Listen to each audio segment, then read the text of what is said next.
बच्चों ये है हमारा लेक्चर 208 और हम कर रहे थे आपके सिविक्स में चैप्टर वर्किंग ऑफ इंस्टीट्यूशंस। हमने जब अब चैप्टर चालू किया हमने पढ़ा कि भाई कैसे जो है ऑर्डर पास होता है, कोई भी नया कानून बनता है, कैसे बनता है, कहाँ जाता है वो कानून बनने, ऑफिस मेमोरेंडम कहते हैं उसे, ओएम। हमने पिछले लेक्चर में ऐसा डिस्कस करा था। नाउ हम इस चैप्टर में एक नया टॉपिक जो कि आपकी एनसीईआरटी में पेज नंबर 61 पे है, पार्लियामेंट। हम पार्लियामेंट टॉपिक देखते हैं। आपने जो एग्जाम्पल देखा ऑफिस मेमोरेंडम का, तो आपने वहाँ पार्लियामेंट का रोल पढ़ा। तो एक्चुअली ये जो रोल पार्लियामेंट का रोल क्या है, तो ये जो ऑफिस मेमोरेंडम पास करना है तो वो पार्लियामेंट ने वो रोल नहीं लिया था, मतलब वो तो आपको लगा होगा पार्लियामेंट का तो कोई रोल ही नहीं था। ऑर्डर पास होके कहाँ से आया, किसने साइन करा, पार्लियामेंट कहाँ आई इसमें। तो देखो यहाँ पे अभी अगर आपको याद हो हमने पार्लियामेंट की बात कहाँ कहाँ की थी, हमने जब पिछले लेक्चर में डिस्कस किया था तो पार्लियामेंट की बात हमने कहाँ कहाँ की थी। आप अगर ध्यान से पिछली लाइनें अगर याद रखो तो the report of the Mandal commission was discussed bye in the parliament. सब डिस्कशन कहाँ हुआ था, पार्लियामेंट में। President of India mention this in his parliamentary speech. जो पार्लियामेंट में खड़े होकर प्रेसिडेंट ऑफ इंडिया ने स्पीच दी उसमें उसने कहा था कि भाई कुछ नई पॉलिसी होनी चाहिए एसईबीसी के लिए। इसके बाद the prime minister made a announcement in the parliament, मतलब जो भी हो रहा है कहाँ हो रहा है, पार्लियामेंट में। ठीक है, तो भले ये डिसीजन पार्लियामेंट में खड़े होके नहीं लिया गया हो, पर भाई ये करना है वो पार्लियामेंट में बोला गया। प्राइम मिनिस्टर ने बोला, सोचते हैं, वो भी पार्लियामेंट में बोला गया। भले डिसीजन सीधा सीधा पार्लियामेंट में नहीं लिया गया, पर मेन चीज तो सारी पार्लियामेंट में ही हुई, डिस्कशन पार्लियामेंट में हुआ, आप बोल सकते हो।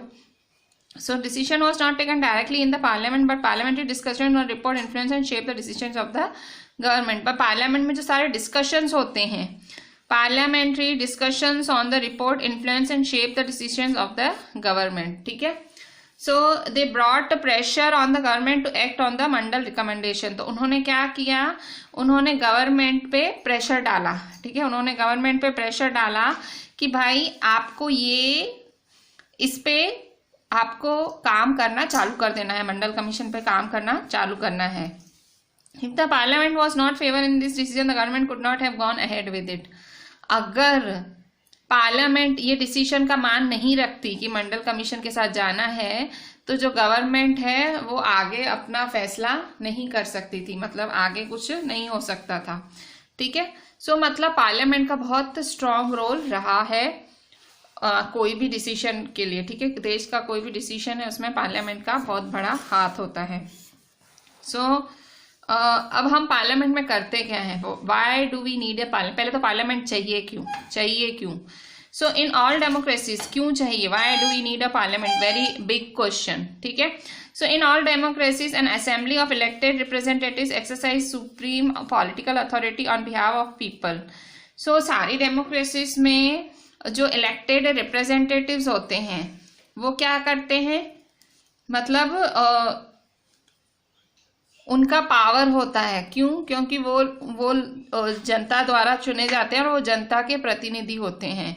इंडिया में ऐसी नेशनल असेंबली को जहाँ पे सारे इलेक्टेड रिप्रेजेंटेटिव्स इकट्ठे होते हैं, जो सारे जनता द्वारा चुने गए हैं इलेक्टेड रिप्रेजेंटेटिव्स इकट्ठे होते हैं, उसे कहा जाता है पार्लियामेंट। ठीक है, in India such a national assembly of elected representatives is called parliament। ठीक है, at the state level this is called legislature, और state level पे से legislature या legislative assembly कहा जाता है। ठीक है, at the state level this is called legislature और legislative assembly। ये नाम बदलता है अलग अलग कंट्रीज में, बट ये असेंबली एग्जिस्ट करती है हर डेमोक्रेसी में। ठीक है, ये क्या करती है, पॉलिटिकल अथॉरिटी लोगों की दिखाती है बहुत सारे तरीकों से। फर्स्ट है parliament is the final authority for making laws in any country. किसी भी देश में पार्लियामेंट एक आखिरी स्टॉप होता है जहां पे लॉज बनते हैं, ठीक है। लास्ट अथॉरिटी वही होती है, वहीं से फाइनल परमिशन होती है। This task of law making और legislation is so crucial that this assemblies are called legislatures. So ये जो सारा काम है लॉ बनाने का, लेजिस्लेशन का काम है, इतना ज़्यादा कठिन होता है कि इन असेंबलीज को लेजिस्लेचर कहा जाता है, ठीक है। इतना कठिन काम होता है कि इन असेंबलीज को parliament all over the world can make new laws, change existing law और abolish existing laws and make new ones in their place. So ये इतनी ज़्यादा टास्क क्रूशियल होती है कि इन्हें लेजिस्लेचर्स कहा जाता है। Parliaments all over the world who exercise some control over those who run the government. Parliament जो है गवर्नमेंट पे भी उनका हाथ रहता है, मतलब गवर्नमेंट पे भी वो थोड़ा सा कंट्रोल रखती है। Parliament all over the world exercise some control over those who run the government. In some countries like India this control is direct and full. और इंडिया में तो बहुत ज़्यादा ही हाथ है पार्लियामेंट का। Those who run the government can take decisions only so long as they enjoy support of parliament। जो government चला रहे हैं अगर पार्लियामेंट से उनको सपोर्ट नहीं मिलेगा तो वो कोई फैसले ले ही नहीं पाएंगे, ठीक है। जैसे नए नए बिल्स इस टाइम पास हो रहे हैं हमारे देश में, वो नए नए कानून आ रहे हैं, सो उन्हें पार्लियामेंट का सपोर्ट मिल रहा है। गवर्नमेंट को पार्लियामेंट का सपोर्ट है तभी ये सारे कानून पास हो पा रहे हैं। अगर गवर्नमेंट को पार्लियामेंट का सपोर्ट नहीं होता तो कानून पास नहीं होते। Parliament controls all the money that government है। पार्लियामेंट के सारा पैसा कंट्रोल करती है जो भी सरकार के पास है। इन ज़्यादातर कंट्रीज में जो पब्लिक मनी है पार्लियामेंट बोलेगी तभी जो है वो पैसा यूज हो सकता है गवर्नमेंट द्वारा, ठीक है। पार्लियामेंट उसे अप्रूवल देगी। So parliament control all the money that government have. Page number 62 पे fourth point, parliament is the highest forum of discussion and debate on public issues and national policy in any country. So parliament है वो सबसे बड़ा, एक कहते हैं ना, एक सबसे बड़ा स्टेज है जहाँ पे डिस्कशन हो सकता है, डिबेट हो सकता है पब्लिक इश्यूज पे, नेशनल पॉलिसीज पे, किसी भी कंट्री पे। सो इस तरह से ये 4 कारण है कि पार्लियामेंट होनी चाहिए किसी भी, या क्यों है पार्लियामेंट। सो पहला कारण फिर से देखते हैं कि पार्लियामेंट फाइनल और अथॉरिटी है लॉ बनाने के लिए किसी भी देश में। फिर नेक्स्ट है पार्लियामेंट सारे ऑल ओवर द वर्ल्ड, ठीक है, सारी दुनिया में वो एक कंट्रोल रखती है जो सरकार चलाते हैं उन पे। Parliament control all the money that government है। पार्लियामेंट सारा पैसा कंट्रोल करती है जो भी गवर्नमेंट के पास है। Parliament is the highest forum of discussion and debate on public issues and national policies in any country, ठीक है। सो पार्लियामेंट एक सबसे बड़ा कहते हैं ना स्टेज है डिस्कशन का, डिबेट का, पब्लिक इश्यूज पे, नेशनल पॉलिसीज पे किसी भी कंट्री में, ठीक है। सो 2 हाउसेज ऑफ पार्लियामेंट। पार्लियामेंट के कितने हाउसेज हैं? 2 हाउसेज हैं। सो पार्लियामेंट जो है बहुत ही सेंट्रल रोल प्ले करती है मॉडर्न डेमोक्रेसीज में।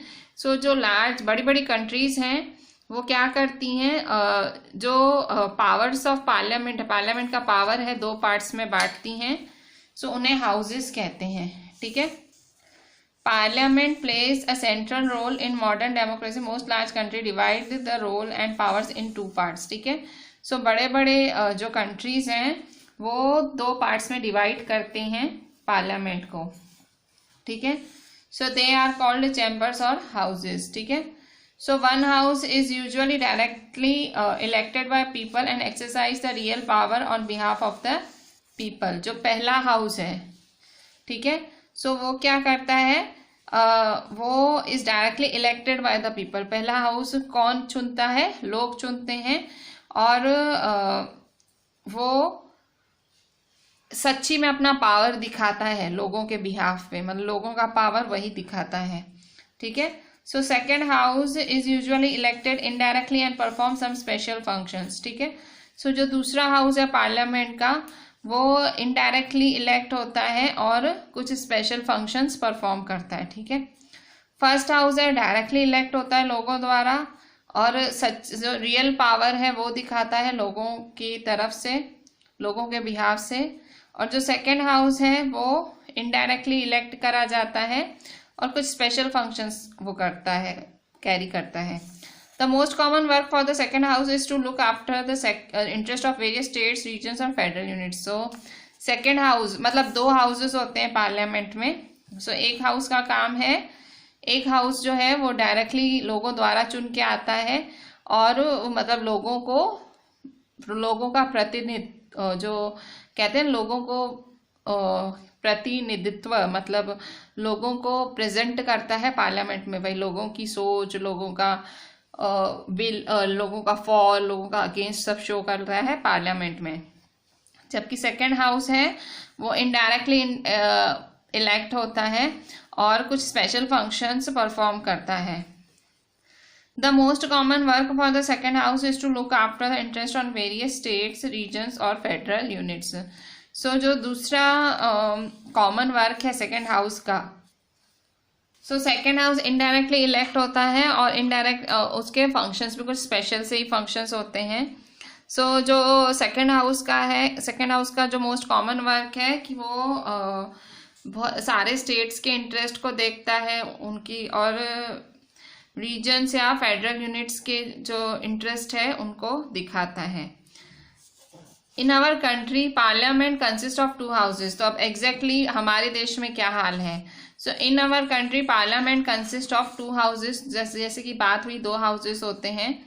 The 2 houses are known as the council of states, Rajya Sabha, and the house of the people, Lok Sabha. ठीक है। सो हमारे पार्लियामेंट, जो हमारा देश है, पार्लियामेंट में 2 हाउसेस होते हैं। Parliament consist of 2 houses. The 2 houses are known as Council of States, Rajya Sabha, and the house of people, Lok Sabha. ठीक है। सो 2 houses हैं। The 2 houses are known as Council of States, Rajya Sabha, मतलब राज्यसभा और लोकसभा। ठीक है। हमारा पार्लियामेंट 2 houses में डिवाइडेड है, Rajya Sabha, Lok Sabha. Council of states, house of the people. ठीक है। Council of the states Rajya Sabha, house of the people, Lok Sabha. The president of India is a part of the parliament. ठीक है। सो प्रेसिडेंट है, पार्लियामेंट का ही भाग है। Although she is not a member of either house. She किसके लिए बोला गया है? हमारे प्रेसिडेंट के लिए। ठीक है। सो भले ही प्रेसिडेंट जो है वो पार्लियामेंट का हिस्सा नहीं है, पर वो पार्लियामेंट का भाग ही है। किसी भी पार्लियामेंट में वो उनको इंक्लूड नहीं करा जाता है, बट वो एक पार्ट ही है पार्लियामेंट का। That is why all laws made in the houses come into force only after they receive the assent of the president. ठीक है। सो इसलिए जो सारे लॉज हैं, जो सारे कानून हैं, हाउसेस में जो बने जाते हैं, ठीक है, जो सारे वो तभी एक्सेप्ट करे जाते हैं जब प्रेसिडेंट की हाँ मिले। क्योंकि भले डायरेक्टली प्रेसिडेंट पार्ट नहीं है, बट प्रेसिडेंट का एक प्रेजेंस है। ठीक है। अच्छा, सपोज करो कि आपको कहीं नौकरी लगी। ठीक है। आप लोग बहुत पढ़े लिखे और आपको कोई बड़े शहर में नौकरी लग गई, तो आप वहां जा रहे हो, नौकरी कर रहे हो। ठीक है। सो अब आपको शादी करनी है। ठीक है। सपोज करो। सो अब आपके पेरेंट्स आपके साथ नहीं है। ठीक है। पार्लियामेंट तो आपका घर, आपने जो वहां बनाया है, पर पेरेंट्स के कंसेंट के बिना तो नहीं होना। ठीक है। आप ऑब्वियसली अपने पेरेंट्स का कंसेंट, सो वही प्रेसिडेंट ही है, मतलब ऐसा ही समझ लो। सो प्रेसिडेंट पेरेंट समझ लो आप पार्लियामेंट का। ठीक है। सो उनके बिना फैसले नहीं लिए जाते। भले पार्लियामेंट में डिस्कशंस होता है, सब कुछ होता है, एक प्रेसिडेंट को हाँ तो बोलनी पड़ती है। So the president of India is a part of parliament although she is not either, मतलब मेंबर नहीं है, भले वहाँ है नहीं, पर उसका पूरा एक कहते हैं ना प्रेजेंस तो है। That is why all laws made in the houses come into after they receive the assent of president. ठीक है। प्रेसिडेंट की हाँ तो बुलवानी ही पड़ती है अगर आपको कोई नया, all laws made in the houses come into force only after they receive the assent of the president. ठीक है। सो तो आपने इंडियन पार्लियामेंट के बारे में पढ़ा था पहले की क्लासेस में। सो चैप्टर 3 से तो आपने देखा कि भाई कैसे लोकसभा इलेक्शंस होते हैं। सो आपको कुछ की डिफरेंसेस फाइंड करने हैं कि लोकसभा और राज्यसभा के बीच में। ठीक है। ये आप पढ़ के आए हो कि लोकसभा में कितने मेंबर्स होते हैं, राज्यसभा में कितने मेंबर्स होते हैं, कौन किसको इलेक्ट करता है। ठीक है। सो ये सारे एक क्वेश्चंस हैं फिर नेक्स्ट पेज 62 पे आ जाते हैं। अच्छा, अब एक सवाल है कि भाई ज़्यादा पावरफुल कौन सा हाउस है, राज्यसभा कि लोकसभा। सो आपको दिखता होगा कि राज्यसभा बहुत पावरफुल है, ऐसा दिखता है कि राज्यसभा ज़्यादा पावरफुल है। It might appear that Rajya Sabha is more powerful, for sometimes it is called upper chamber. So कई बार उसे अपर चेम्बर भी कहा जाता है। And the Lok Sabha the lower chamber, और लोकसभा को कहा जाता है लोअर चेम्बर। ठीक है, अपर हाउस को अपर चेम्बर, सॉरी, और राज्यसभा को अपर चेम्बर कहा जाता है और लोकसभा को लोअर चेम्बर कहा जाता है। But this does not mean that Rajya Sabha is more powerful than Lok Sabha. इसका मतलब ये नहीं है कि राज्यसभा ही ज़्यादा है, भाई उसे अपर और उसे लोअर कहा जाता है। This is just an old style of speaking and not the language use in our constitution. ये एक पुराना से बोलने का तरीका है, बाकी इसमें ऐसा कुछ नहीं है। ठीक है, so our constitution does give the Rajya Sabha some special powers over the states, but on most matters Lok Sabha exercise supreme power। ठीक है, हमारा जो संविधान है उसने भले ही राज्यसभा को कुछ स्पेशल पावर्स दी हो स्टेट्स के मामले में, पर जो बहुत ज़्यादातर जो मैटर्स होते हैं, ज़्यादातर जो भी प्रॉब्लम्स होती हैं, लोकसभा का पावर ऊपर माना जाता है। ठीक है, लोकसभा ही अपना पावर, मतलब लोकसभा अपना फैसला देता है। सो कैसे देखते हैं कैसे। So any ordinary law needs to be passed by both the houses. ठीक है, जैसे कोई भी नॉर्मल लॉ है, भाई कुछ भी लॉ पास करना है, जैसे भाई जीएसटी वगैरह हुआ, ठीक है, तो ये सारे लॉज दोनों हाउसेस में पास करे जाते हैं। But if there is a difference between the two houses, अब सपोज कि भाई मैं चाह रही हूँ, मतलब राज्यसभा चाह रहा है जीएसटी हो और लोकसभा चाह रहा है भाई ना हो। So the final decision is taken in a joint session in which members of sit together. फिर क्या करा जाता है, फाइनल सेशन, फाइनल डिसीजन तो लेना पड़ेगा भाई। कोई कुछ मुझे पास, अगर कोई ऊपर से ऑर्डर आया है कि इसे पास करो और यहाँ डिस्कस हो रहा है, कुछ लोग कह रहे हैं नहीं होना चाहिए, कुछ कह रहे हैं होना चाहिए। सो होना चाहिए या नहीं होना चाहिए, वो फाइनल डिसीजन कहाँ लिया जाता है, joint session in which members of both the houses sit together. इसमें सबको साथ में बैठना पड़ता है, लोकसभा राज्यसभा के मेंबर्स को। और because of larger number of members the view of Lok Sabha is likely to prevail in such a meeting। अब अगर आपने गिनती पढ़ी हो तो लोकसभा में ज़्यादा मेंबर्स होते हैं कंपेयर टू राज्यसभा। सो सीधी सीधी बात है, क्योंकि लोकसभा के मेंबर्स ज़्यादा हैं तो ऑब्वियसली लोकसभा का, अगर लोकसभा चाह रही है कि वो रूल पास हो तो वो होगा, अगर लोकसभा चाह रही नहीं होगा तो नहीं होगा। अगर देखो मतलब दोनों अगर सहमत हैं तो फिर कोई दिक्कत ही नहीं है, पर जब जॉइंट सेशन चलाया जाता है तो लोकसभा राज्यसभा के मेंबर्स को साथ में बिठाया जाता है। सो मतलब अगर सिर्फ कॉमन सेंस की बात है कि क्योंकि लोकसभा में मेंबर्स ज़्यादा हैं तो ऑब्वियसली उसी का ही जो है रूल पास होगा। ठीक है, Lok Sabha exercises more powers in money matters. जो लोकसभा है वो जो है ज़्यादा पावर्स देता है पैसों के मामलों में। Lok Sabha passes the budget of the government or any other money related law, the Rajya Sabha cannot reject it। सो पैसे के मामले में लोकसभा को ज़्यादा पावर दिए गए हैं। ठीक है, एक बारी लोकसभा पास कर दे कोई गवर्नमेंट का बजट या कोई और पैसे से जुड़ा लॉ, जैसे मैं अभी जीएसटी कह रही थी, अगर लोकसभा पास कर दे तो राज्यसभा को करना ही पड़ता है उसे पास। ठीक है, so Rajya Sabha can only delayed by 14 days और suggest changes in it. The Lok Sabha may और may not accept this changes. Rajya Sabha सिर्फ क्या कर सकती है, राज्यसभा खाली एक थोड़ी रुकावट डाल सकती है, भाई मुझे अभी ये आप थोड़ा 14 दिन बाद करो, 15, इतना बोल सकती है। ये तो थोड़े चेंजेस सजेस्ट कर सकती है, पर चेंजेस भी सजेस्ट करे तो अगर लोकसभा मानती है वो चेंजेस करने नियम में तो करेगी, वरना नहीं। मतलब आप देख सकते हो भले बोलने में राज्यसभा ज़्यादा पावरफुल है पर पावर तो एक्चुअली लोकसभा का ही है। Most importantly the Lok Sabha controls the council of minister. सबसे ऊपर जो काउंसिल ऑफ मिनिस्टर है वो लोकसभा कंट्रोल करती है। Only a person who enjoys the support of the majority of members in Lok Sabha is appointed the prime minister. Prime minister भी वही बनता है जो लोकसभा की पसंद हो। ठीक है, मतलब जो सब सारे लोकसभा मेंबर्स, मतलब मोस्टली लोकसभा मेंबर सपोर्ट करेंगे तो ही आप प्राइम मिनिस्टर बनोगे, वरना नहीं। ठीक है, so only a person who enjoys the support of majority of the members in Lok Sabha is appointed by prime minister. If the majority of the Lok Sabha members say they have no confidence in the Council of Ministers all ministers include prime minister have to quit. अगर Lok Sabha members की majority, ठीक है, Lok Sabha members की majority ऐसा बोले कि भाई उन्हें काउंसिल ऑफ मिनिस्टर्स पे विश्वास नहीं है, ठीक है, अगर लोकसभा मेंबर्स की मेजोरिटी उन्हें कॉन्फिडेंस नहीं है काउंसिल ऑफ मिनिस्टर्स पे, सो सारे मतलब प्राइम मिनिस्टर समेत जितने भी उसके मंत्री हैं सबको एक साथ क्विट करना पड़ सकता है। मतलब अगर लोकसभा को विश्वास नहीं है आप पे तो पूरी की पूरी सरकार भी गिर सकती है। The Rajya Sabha does not have this power, ठीक है। मतलब इस लाइन से ऐसा पता लगता है कि भाई लोकसभा को अगर विश्वास नहीं है प्राइम मिनिस्टर पे या उनके मेंबर्स पे तो बैठे बैठे प्राइम मिनिस्टर को भी क्विट करना पड़ सकता, क्विट मतलब अपनी गद्दी छोड़ देनी पड़ सकती है, ठीक है, जबकि ऐसा कुछ राज्यसभा में है ही नहीं, ठीक है। अब पेज नंबर 64 पे आ जाते हैं, पॉलिटिकल एग्जीक्यूटिव।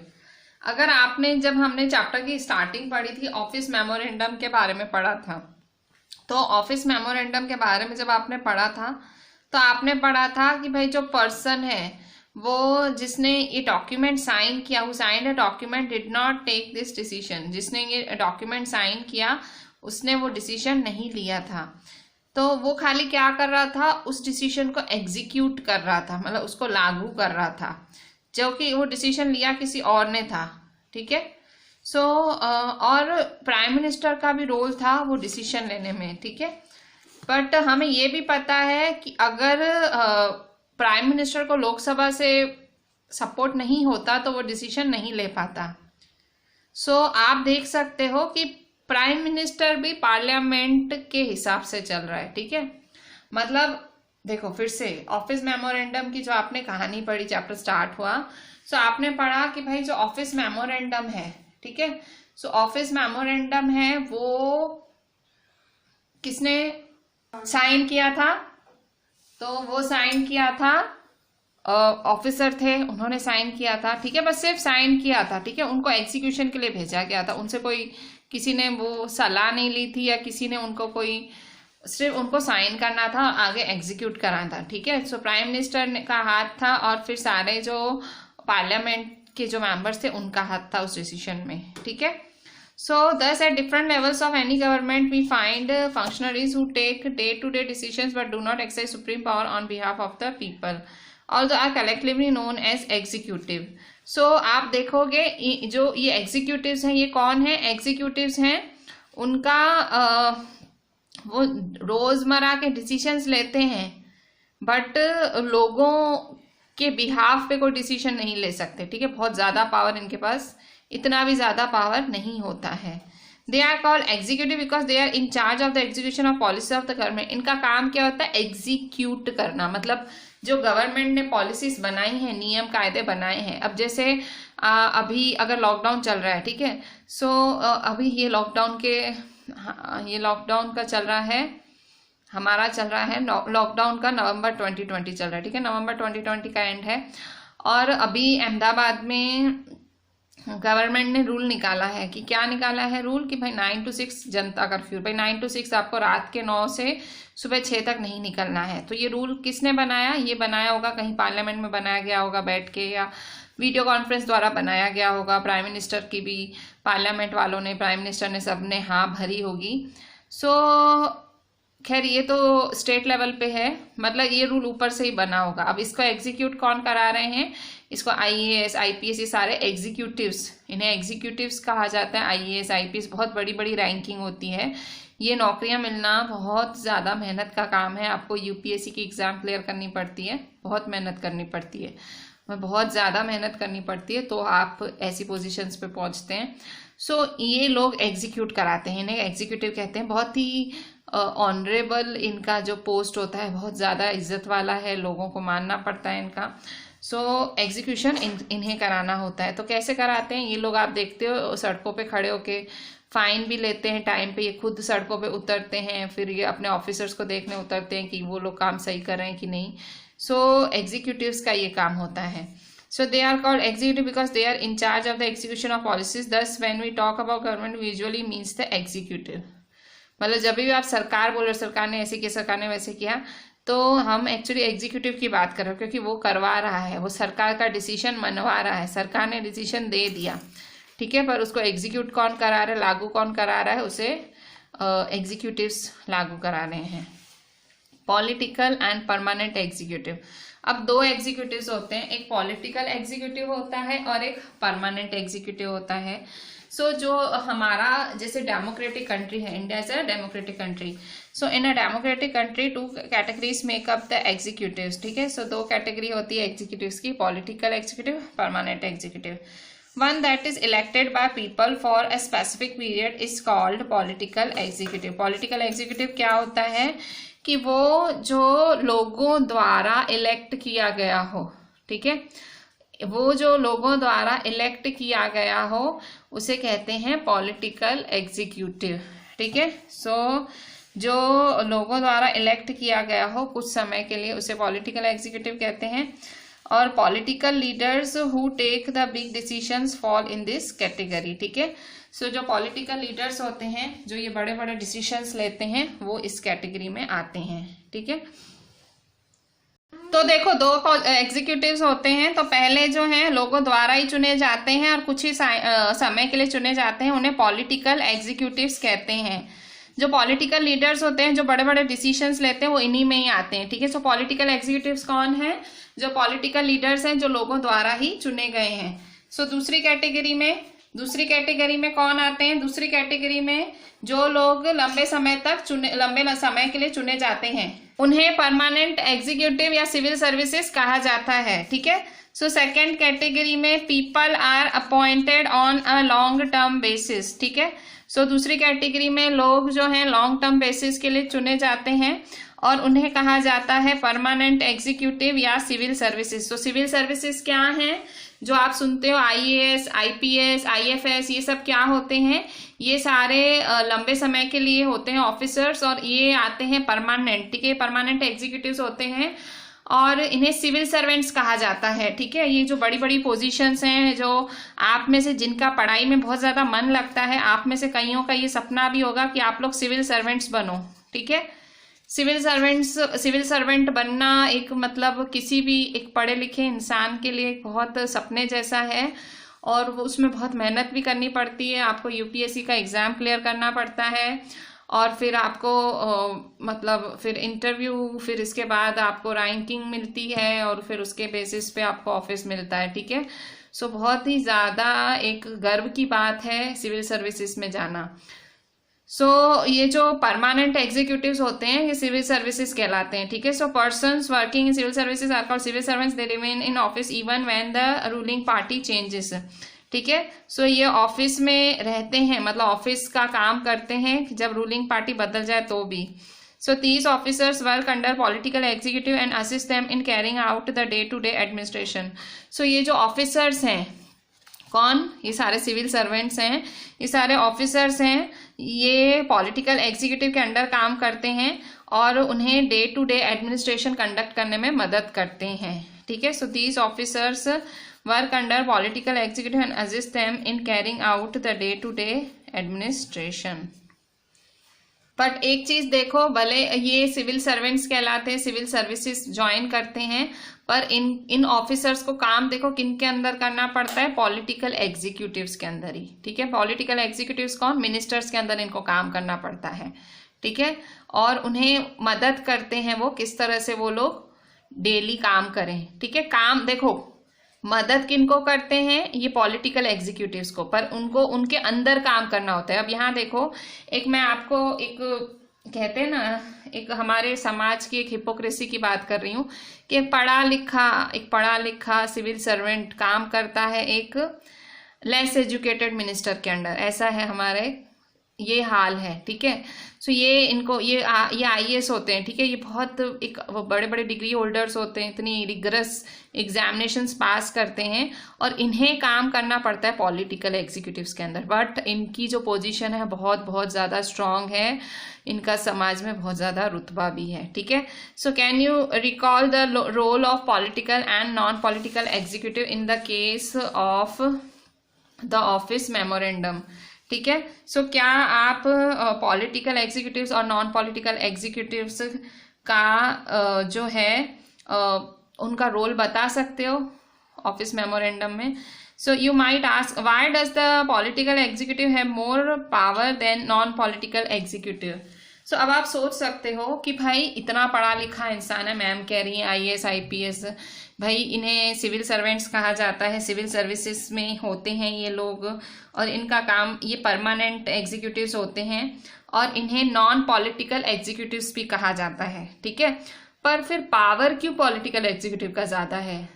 वैसे मैं कर रही हूँ तारीफें नॉन पॉलिटिकल एग्जीक्यूटिव की जो कि सिविल सर्वेंट्स हैं, बट पावर क्यों पॉलिटिकल एग्जीक्यूटिव का ज़्यादा है? अब जो चीज़ मैंने बोली वो यहीं लिखी हुई है, ठीक है। मैंने अभी अभी यही चीज़ बोली पेज नंबर 64 पे कि the civil servant is usually more educated and has more expert knowledge of the subject. जो सिविल सर्वेंट होते हैं बहुत ज़्यादा पढ़े लिखे होते हैं, बहुत ज़्यादा नॉलेज होती है उनके पास। The advisers working in the finance ministry know more about economics than the finance minister. Even जो फिनेंस मिनिस्टर है, ठीक है, जो फाइनेंस मिनिस्टर है उनसे ज़्यादा उनके कैबिनेट में जो लोग काम करते हैं उनको उनसे ज़्यादा नॉलेज होती है। कई बार तो ऐसा होता है कि नेताओं को जिसके वो कई कुछ टेक्निकल मैटर्स में खबर ही नहीं पड़ती है, जो टेक्निकल चीज़ें कुछ खबर ही नहीं पड़ती हैं जो उनकी मिनिस्ट्री के अंडर आती हैं। They could easily happen in ministries like defense, industry, health, science and technology. So ये obviously ऐसे मिनिस्टर्स आपको डिफेंस में भी दिख जाएंगे। भाई डिफेंस, कईयों को कुछ बम का, परमाणु का कुछ खबर नहीं होता, डिफेंस मिनिस्ट्री में डाल देते हैं। Industry ministry, health ministry, science and technology, mines ministry, ऐसे इनको दे देते हैं मिनिस्ट्रियाँ, पर इनको कुछ पता नहीं होता है। पर फिर इन मिनिस्टर्स के पास क्यों पावर होता है फाइनल डिसीजन लेने का? मतलब ये मिनिस्टर्स तो एक्सपर्ट भी नहीं होते। मैं एक्सपर्ट कौन होते हैं? इनके साथ एडवाइजर्स जो काम करते हैं वो एक्सपर्ट होते हैं, ठीक है। सो रीजन क्या है? एक बहुत ही सिंपल सी रीजन है। क्या रीजन है? The reason is very simple. In a democracy the will of the people is supreme. हमारी देखो, मतलब जो एक मैंने सवाल किया वो इस बुक में भी वही सवाल आया कि भाई ये इतने लोग एजुकेटेड होते हैं, इतने पढ़े लिखे सिविल सर्वेंट्स होते हैं, इनको क्यों एक कम पढ़े लिखे, एक कम टेक्निकलिटी वाले मिनिस्टर के अंदर काम करना पड़ता है, और क्यों उनकी सुननी पड़ती है, और क्यों उस मिनिस्टर का डिसीजन फाइनल होता है, क्यों? तो रीजन सिंपल है। क्या है रीजन? इन अ डेमोक्रेसी, हमारा है लोकतंत्र। सो डेमोक्रेसी में the will of the people is supreme, ठीक है। जो लोगों का सोच है, जो लोगों का निर्णय है, वो फाइनल होता है। The minister is an elected representative of the people. और ये जो मिनिस्टर है, ये नेता आते कहाँ से हैं? इनको तो पीपल ही तो चुनते हैं, हम लोग ही तो चुनते हैं चुनाव में।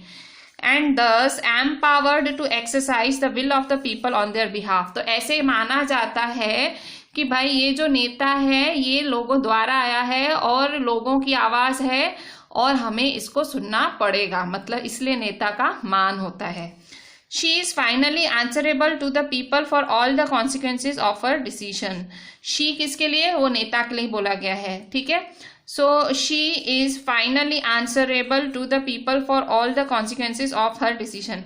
यहाँ पे आप देखोगे सिविक्स में ज़्यादातर किसी भी मिनिस्टर की बात आती है तो शी यूज होता है, इवन प्रेसिडेंट की बात आती है तो शी यूज होता है।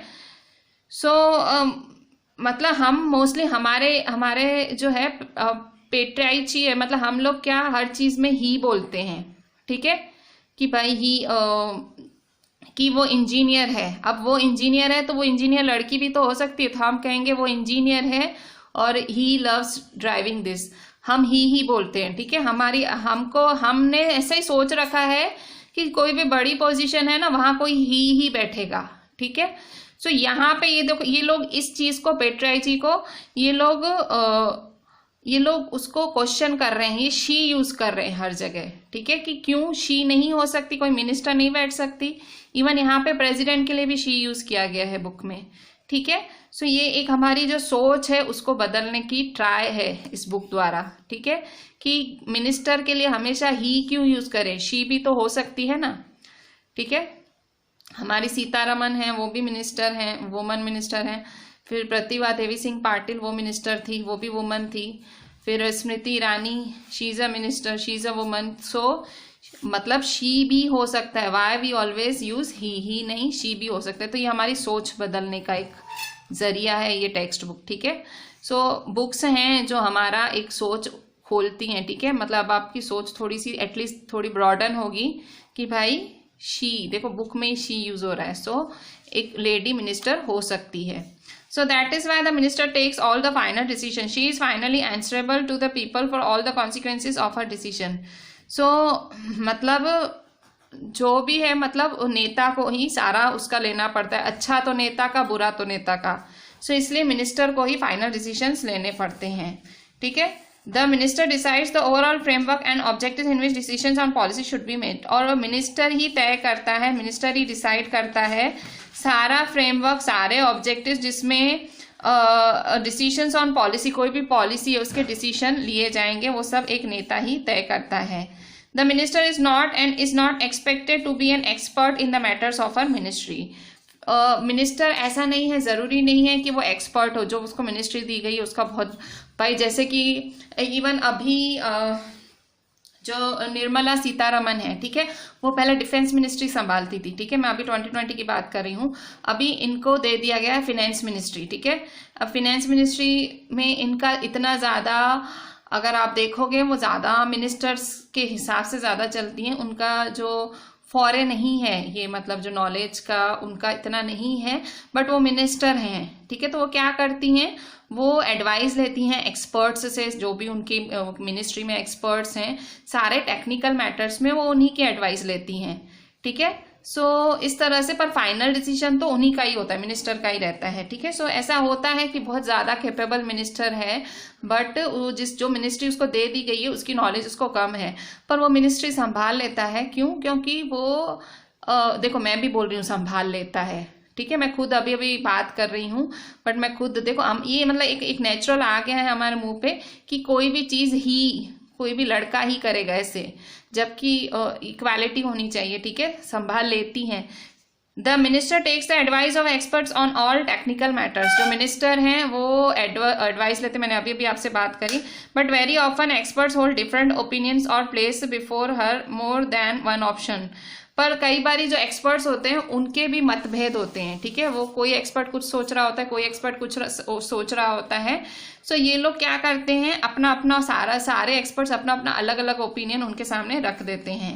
So depending on what the overall objectives the minister decides. फिर आखिर में मिनिस्टर ही डिसाइड करता है. ठीक है, सो जैसे सारे एक्सपर्ट्स हैं तो सब एक्सपर्ट्स की सोच तो एक जैसी होगी नहीं, किसी एक्सपर्ट की कुछ सोच होगी, किसी की कुछ होगी. सो फाइनली जो एक मिनिस्टर को अपना दिमाग एज अ जनता के प्रतिनिधि के रूप में यूज करना पड़ता है कि भाई जनता के लिए क्या बेटर है. So actually this happens in any large organisation. So ये जो विचारों का मतभेद है किसी भी बड़ी संस्था में होना स्वाभाविक है. Those who understand the overall picture take the most important decisions, not the expert. So mostly जो ओवरऑल सोच सकता है जो इंसान, ठीक है, एक एक्सपर्ट क्या सोचेगा, वो एक एक्सपर्ट खाली उस चीज के अंदर घुस के सोचेगा. पर जो ओवरऑल जिसको दिया गया है, जिसको सारी पिक्चर पता है, जिसको पब्लिक का भी सोचना है, जिसको गवर्नमेंट का भी सोचना है, जिसको पड़ोसी देश का भी सोचना है, सब सोचना है, तो वो डिसीजन एज अ ओवरऑल लेगा. ठीक है, वो एक्सपर्ट की तरह नहीं सोचेगा, वो एक जनता के प्रतिनिधि की तरह सोचेगा और ओवरऑल एक डिसीजन लेगा. The experts can tell the route, but someone with a larger view decides the destination. Experts जो ये सारे मिनिस्टर, जो नॉन पॉलिटिकल एग्जीक्यूटिव्स होते हैं, जैसे कि ये सिविल सर्वेंट्स होते हैं, वो अपना रूट देंगे, मतलब नेता को वो अपना एक बताएंगे नजरिया कि भाई ऐसा ऐसा करोगे तो ऐसा रहेगा, ऐसा वो जो उनकी पूरी एजुकेशन है निचोड़ उनके सामने रखेंगे. बट जो नेता है, नेता के ऐसे एक्सपेक्ट करा जाता है कि उसका व्यू बहुत ज्यादा लार्ज हो, बड़ा व्यू हो, और वो फाइनल जो फैसला है वो नेता पे ही छोड़ दिया जाता है. So in a democracy elected ministers perform this role. So किसी भी मिनिस्ट्री में जो ये मिनिस्टर्स होते हैं, in a democracy elected ministers perform this role. So ये रोल कौन परफॉर्म करता है, इलेक्टेड मिनिस्टर्स ही परफॉर्म करते हैं ये सारा रोल. ठीक है, सो इस तरह से मतलब फाइनल जो कहते हैं फाइनल डिसीजन किसी भी मिनिस्टर का ही होता है, ना कि जो है नॉन पॉलिटिकल एग्जीक्यूटिव्स का. सो नॉन पॉलिटिकल एग्जीक्यूटिव्स कौन होते हैं, वो होते हैं सिविल सर्वेंट्स जो कि सिविल सर्विसेज से जुड़े हुए होते हैं, जैसे कि IAS IPS. ठीक है, सो नेक्स्ट लेक्चर में हम पढ़ेंगे प्राइम मिनिस्टर के बारे में, क्योंकि वो भी एक बहुत ही पावरफुल जो कहते हैं पावरफुल इमेज है हमारे किसी भी देश के अंदर। प्राइम मिनिस्टर भी एक बहुत बड़ी पोजीशन होल्ड करते हैं, सो अब उनके बारे में भी पढ़ेंगे। ठीक है, सो आज हमने क्या पढ़ा? आज हमने पढ़ा कि भाई कितने पार्लियामेंट के हाउसेस होते हैं। ठीक है, हमने पार्लियामेंट के बारे में पढ़ा, हमने पढ़ा कि पार्लियामेंट चाहिए क्यों। ठीक है, सो पार्लियामेंट में जो है टोटल ये, ठीक है, हमने 4 उसके पढ़े कि क्यों चाहिए, 4 कारण पढ़े। सो 2 हाउसेस हैं पार्लियामेंट के। ठीक है, लोकसभा राज्यसभा है। फिर इसके बाद जो है राज्यसभा को भाई स्पेशल पावर हैं, बट लोकसभा सुप्रीम है। ठीक है, सो ये भी एक इम्पॉर्टेंट टॉपिक था। फिर इसके बाद हमने पढ़ा कि भाई जो पॉलिटिकल और परमानेंट एग्जीक्यूटिव्स कौन होते हैं। फिर हमने पढ़ा कि भाई सिविल सर्वेंट्स कौन होते हैं। ठीक है, फिर हमने ये पढ़ा कि क्यों सिविल सर्वेंट्स के भी ऊपर मिनिस्टर्स होते हैं। क्यों? क्योंकि उनका जो पर्सपेक्टिव होता है, सोचने का नज़रिया होता है, बहुत ही ब्रॉड होता है। ठीक है, सो इस तरह से, so with this I am ending our today's lecture. So final जो कॉल है, फाइनल जो रोल है वो मिनिस्टर का ही होता है। ठीक है, so with this I am ending today's lecture. Maybe थोड़ी सी आपकी नॉलेज अभी ब्रॉडन हुई होगी, हमारी थोड़ी जो राजनीति को लेके जो आपको चीज़ें कम समझ आती हैं, पार्लियामेंट, फिर IAS IPS क्या होते हैं, पॉलिटिकल एग्जीक्यूटिव्स क्या होते हैं, नॉन पॉल, तो थोड़ा सा आज आपका वो कॉन्सेप्ट क्लियर हुआ होगा। ठीक है, so read the chapter up to this page number 65 तक रीड करेंगे and write each and everything properly, make proper points and WhatsApp me. Thank you.